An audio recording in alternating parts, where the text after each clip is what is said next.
pessoal, eu sou Emerson Cavalcante e este é o nosso estudo do NEP, o Núcleo de Estudo e Pesquisa do Evangelho, o V de Jesus.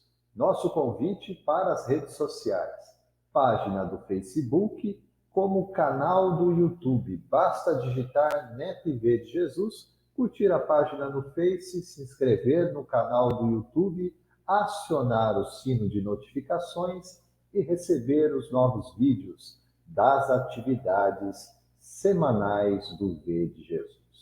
Às segundas-feiras aqui o nosso estudo conjugando ali Antigo e Novo Testamento com a doutrina espírita.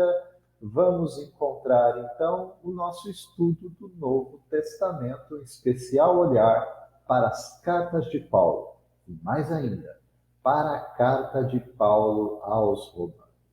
Na nossa série que temos desenvolvido ao longo desse ano de 2023, Romanos, verso a verso. Hoje a nossa reflexão vai dar sequência e repousar sobre o capítulo 2 da carta de Paulo aos Romanos, verso de número 3. Convido vocês à leitura, aqueles que tiverem aí a tradução de sua preferência em mãos. Nós faremos então aqui a leitura João Ferreira de Almeida e Bíblia de Jerusalém, como temos adotado até aqui. Romanos 2, portanto, verso 3, ensina o apóstolo da seguinte forma: E tu, ó homem, que julgas os que fazem tais coisas, cuidas, que fazendo-as tu, escaparás do juízo de Deus? Essa é a tradução em João Ferreira de Almeida. Na Bíblia de Jerusalém, o mesmo verso 3 do capítulo 2 da carta aos Romanos, encontramos a tradução da seguinte maneira: Ou pensas tu, ó, que julgas os que tais ações praticam, e tu mesmo as praticas, que escaparás ao julgamento de Deus? A mesma pergunta nas duas traduções, o mesmo sentido muito claro do que está sendo tratado pelo apóstolo Paulo aqui na carta aos Romanos. Só para a gente rememorar essa nossa caminhada até aqui, já concluímos, né, as nossas reflexões do capítulo 1, só relembrando aqueles que quiserem pegar toda a sequência, no canal do YouTube é uma playlist, uma listagem de vídeos próprio lá tratando sobre a série Romanos, verso a verso. Capítulo 1, então, em que Paulo se apresenta, em que Paulo vai interagir com a comunidade de Roma, falar das suas ligações e as suas intenções ao enviar esta carta, vai declarar abertamente a mensagem do Evangelho como poder de Deus para a salvação de todo aquele que crê, incluindo tanto o judeu quanto também o grego, o estrangeiro, que está fora de Israel. Nessa mesma proposta, nesse mesmo chamado, nessa mesma mensagem, no mesmo alcance que tem a boa nova para todos os povos, línguas e nações. E por fim, Paulo vai fazer ali uma análise e um diagnóstico da situação em que nós, como humanidade, todos nos encontramos. E ao fazer essa análise, no primeiro momento, ele olha para os gentios, ele olha para os estrangeiros, ele olha com especial atenção para aqueles que eram os destinatários dessa carta e, de forma mais imediata, que era a comunidade em Roma, a capital do Império, a comunidade cristã em Roma. E ao fazer esse direcionamento, então, fazendo essa análise, esse diagnóstico, ele constata o fato de que o homem, mesmo conhecendo a Deus, olhando para a criação, percebendo que um poder superior faz aquilo que o homem não pode fazer, e que mais do que isso, ele estrutura todo esse universo a partir de leis racionais, leis saudáveis, positivas para o nosso desenvolvimento. Ainda assim, o homem pode olhar para tudo isso e rejeitar a mensagem, rebelar-se contra ela, afastar-se do seu Criador e criar para si atalhos. Paulo vai constatar lá no capítulo 1 quais serão as consequências desses atalhos, especialmente centrados nas questões aqui da idolatria e todas as suas consequências perniciosas, perigosas, como venenos para a alma humana. Aí chegamos aqui no segundo capítulo. Paulo agora se volta para a segunda parte do diagnóstico. Já tratou dos gentios? Já tratou dos estrangeiros? Já tratou daqueles que estão fora das portas de Israel? Vamos falar com os de casa. O capítulo 2, Paulo está começando aqui uma introdução, mas ele também tem um destinatário. Lembrando que a comunidade romana, em Roma, a comunidade cristã em Roma, quem é dirigida a carta aos romanos, é uma comunidade mista, como já falamos várias vezes nos nossos capítulos anteriores, nos nossos episódios anteriores da série Romanos verso a verso. É uma comunidade mista, portanto, formada por estrangeiros, sim, de Roma ou de outras nações fora de Roma que estavam na capital do Império e participavam dessas comunidades cristãs, assim como os judeus. Sim, desde o período de perseguição aos cristãos em Jerusalém, as perseguições mesmo que se deram e que levaram à morte de Estevão, o qual Paulo, à época, Saulo de Tarso, foi o principal promotor dessas perseguições, para lembrar o contexto histórico, assim como depois do período em que Jesus já crucificado, ressurreto, retorna junto aos discípulos, fica 40 dias com eles, e depois ascende aos céus, mas lhe diz que eles permanecessem em Jerusalém, porque lhe seria enviado o Espírito, que ensinaria, instruiria, lembraria suas palavras, e seria um desenvolvimento que alcançaria a nossa geração e por aí afora, permaneceria sempre conosco, mas já atuando àquela época, após a ascensão de Jesus, esse mesmo Espírito vai promover junto aos apóstolos uma grande renovação, um grande reavivamento de ordem espiritual. E no evento de Pentecostes, quando reunidos os discípulos, fenômenos de ordem espiritual vão acontecer, muitos que transitavam por Jerusalém eram da capital do Império, de Roma. E muitos daqueles que ali avistaram aquela situação dos fenômenos espirituais ocorridos com os apóstolos vão se sentir impactados, transformados espiritualmente, vão chegar à capital do Império e levar para lá a mensagem do Evangelho e se agruparem nessas comunidades, eclésias, igrejas, não como templos, mas como reuniões domésticas de culto, de adoração, de ensino, de reflexão, de compromisso pessoal com a vida, a partir desse olhar renovado que o Evangelho de Deus traz para nós. Então, nesse contexto aqui, olhando para os judeus, que Paulo está falando sobre o juízo de Deus. O juízo de Deus. Só tem sentido falar sobre juízo quando eu estou atentando para a lei. A lei que os judeus tão bem conheciam a partir de Moisés e dos profetas. Lembrando, aos judeus, aos de Israel foram dados os oráculos de Deus, ou seja, as revelações iniciais, que foram sintetizadas de forma muito clara no Decálogo, chamados 10 mandamentos recebidos em Sinai pelo profeta Moisés. Então, olhando para o Decálogo e os seus desdobramentos, Paulo iniciou uma série de reflexões.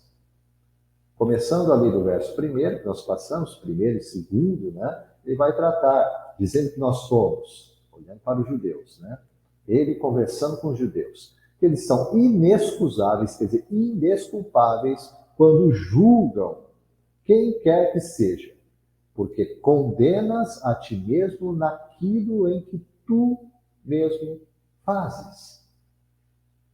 E depois, no verso 2, ainda vai nos dizer, e bem sabemos que o juízo de Deus é segundo a verdade.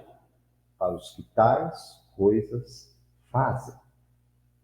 Aí vai alcançar esse verso terceiro, que é a nossa reflexão de hoje, e para rememorar aqui, mais uma vez, Paulo vai fazer refletir para dizer: e tu, ó homem, que julgas os que fazem tais coisas, cuidas que fazendo-as tu, escaparás ao juízo de Deus?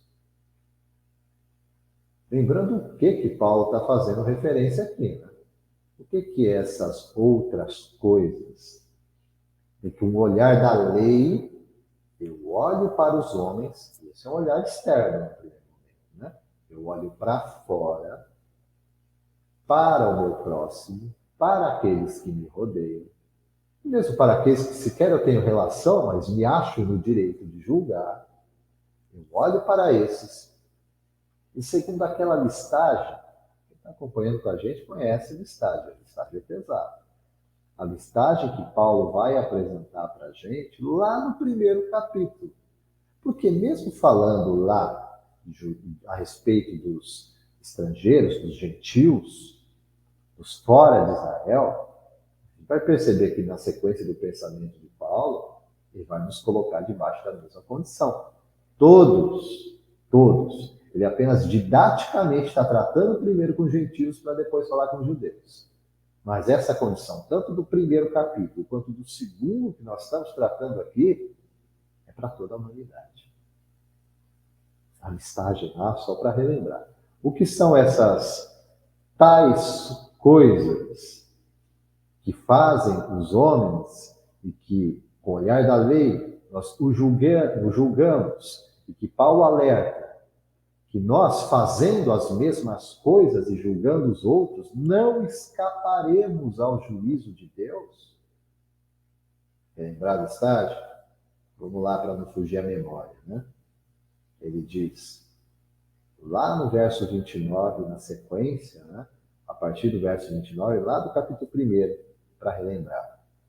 Cheios de toda iniquidade, prostituição, malícia, avareza, maldade, inveja, homicídio, contenda, engano, malignidade, sendo murmuradores, detratores, aborrecedores de Deus, injuriadores, soberbos, presunçosos, inventores de males, desobedientes aos pais e às mães, nécios, infiéis nos contratos, sem afeição natural, irreconciliáveis e sem misericórdia. Não é pouca coisa não, né? Como nós vimos lá nos nossos outros episódios, as consequências disso para a nossa alma, da mesma forma aqui, só para contextualizar, né, esse terceiro verso, do que Paulo está tratando. Quando anuncia, e tu, ó homem, e a conversa tem que se voltar para uma conversa íntima pessoal. Eu estou ouvindo o apóstolo nesse momento. Sou eu, é você que está me vendo, que está me ouvindo, que tem que receber essa palavra. E tu, ó homem, no sentido de humanidade, gênero humano. Tu, ó homem, que julgas os que fazem tais coisas. Olhe para a listagem que eu acabei de ler em Romanos 1, dos versos 29 a 31, eu olho para essa listagem e falo, eu conheço quem é assim. Eu sei. Puxa, tem coisas eu nem sabe, mas eu sei. Eu faço um julgamento interior, às vezes eu vou externar isso através de palavras, falando sobre a conduta alheia. Alerta de Paulo. Tu que julgas os que fazem tais coisas, cuidas. Você acredita mesmo? E se você estiver, e a listagem é extensa, eu tenho segurança que todos nós caímos no passado, caímos no presente, estamos sujeitos a cair no futuro. Por isso, atenção, vigilância e oração, como prescrevera Jesus para nós. Porque fazendo-as tu, estas coisas, acreditas que escaparás do juízo de Deus? Parece ameaçadora a pergunta de Paulo. O juízo de Deus? Ora, gente, qual a maior condenação que nós já podemos nos encontrar, já estar debaixo dela? Que não seja permanecer mortos espiritualmente. Nós somos criados para uma outra condição. Nós fomos criados, gerados, gestados por um Pai santo e perfeito. E recebemos esse DNA dele. Imagem e semelhança ao Criador, tal qual está em Gênesis. Nós somos criados para ser mensageiros, embaixadores dele aqui na Terra. Fomos chamados a isso. Rejeitar esse chamado, acreditando que eu posso criar algo melhor ou maior, é uma tola e perversa ilusão. Porque varia entre a tolice, que é uma coisa criada na minha cabeça, que eu acho que pode ser melhor e maior, mas também é perversidade. Também tem a ver com maldade. Lembrando o que é maldade? Tudo aquilo que está em oposição, que vai contra a lei divina. Isso é um mal. Isso que me faz alguém maldoso. Eu não tive a intenção. A partir do momento que eu tenho consciência, que eu tenho responsabilidade sobre as minhas ações, minha amiga, sou responsável, sim. E o ato de perversidade repousa sobre a minha consciência. Eu responderei por isso diante da lei divina. Alerta. Atenção. Podemos enganar muitas pessoas ao nosso redor, ou distante de nós, no nosso ciclo de relações, ou mais distantes, simplesmente tem uma percepção de olhar, de acreditar naquilo que vem. Com Deus a conversa é outra. Deus é o nosso Criador. Deus conhece todas, absolutamente todas, as minúcias, os detalhes da nossa jornada até aqui. O íntimo dos nossos pensamentos não está oculto a Deus. Portanto, ao tecer os nossos comentários, ao fazer as nossas considerações, ao decretar os nossos julgamentos, vejamos. Porque se esse discernimento não for segundo aquilo que Jesus nos ensinara, julgai, discernir sim, mas não segundo a aparência, mas segundo a reta justiça. E a reta justiça faz distinção para auxiliar, para instruir, para moralizar, mas cuidando em realizar esse mesmo processo em mim. Se não for assim, é uma obra em oposição a Deus, não para nos voltarmos a Ele. Com Allan Kardec, na obra O Evangelho segundo o Espiritismo, trazemos mais uma vez reflexão, como já fizemos nos nossos estudos passados, para o 10º capítulo do Evangelho segundo o Espiritismo. Chamo a atenção aqui em especial para o item de número 13. Texto do próprio codificador, no capítulo Bem-aventurados os misericordiosos, como diz, capítulo 10 do Evangelho segundo o Espiritismo. O texto de Allan Kardec relembra a conhecida frase de Jesus e a partir daqui ele faz uma explanação. O codificador escreve assim: aquele que estiver sem pecado, lhe atire a primeira pedra, disse Jesus. Esta máxima nos faz da indulgência um dever. porque não há ninguém que dela não tenha necessidade para si mesmo. Ela nos ensina que não devemos julgar os outros mais severamente do que julgaríamos a nós mesmos, nem condenar em outrem o que nos desculpamos em nós. Antes de censurar a falta de alguém, vejamos se a mesma reprovação não pode recair sobre nós. A censura lançada sobre a conduta de outrem, de outras pessoas, pode ter dois motivos: reprimir o mal ou desacreditar a pessoa cujos atos se criticam.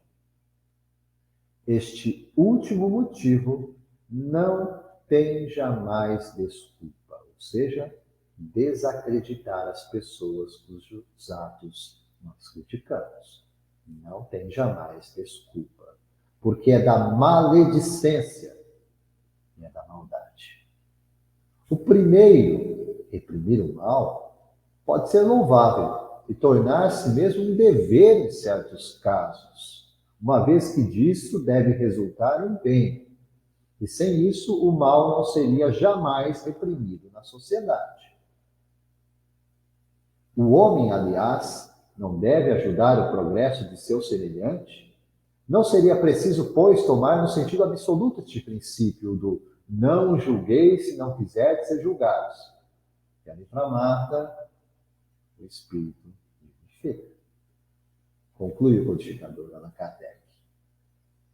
Jesus não podia reprimir de censurar o mal, uma vez que ele mesmo disso nos deu o exemplo. E o fez em termos enérgicos. Mas quis dizer que a autoridade da censura está em razão da autoridade moral daquele que a pronuncia. Tornar-se culpável daquilo que se condena em outrem é abdicar dessa autoridade, é mais, é se arrogar o direito de repressão. A consciência íntima.